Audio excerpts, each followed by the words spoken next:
దైవమే గొప్పది, పౌరుషం పనికి మళ్ళందని తలుచుచున్నారు అని మాట్లాడి అసిలోముడు దేవిపై బాణములు ప్రయోగించెను. మాయాస్వరూపిణి యొక్క దేవి ఆ బాణములు తనను చీరకముందే ఆ బాణములు ఖండించెను. మరికొన్ని బాణములు ప్రయోగించి దేవి అసిలోముని బాధించెను.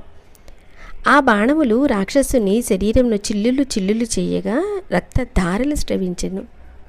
అంతనతడు గద తీసుకుని పరిగెత్తుకుని వెళ్ళి సింహం నెత్తిపై కొట్టెను.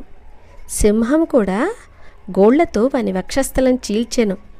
అది లెక్క చెయ్యక రాక్షసుడు సింహము తలపై నెక్కి గదతో దేవిని కొట్టెను. ఆ దెబ్బను తప్పుకొని దేవి వాడి అయిన తన ఖడ్గంతో రాక్షసుని శిరస్సును ఛేదించెను.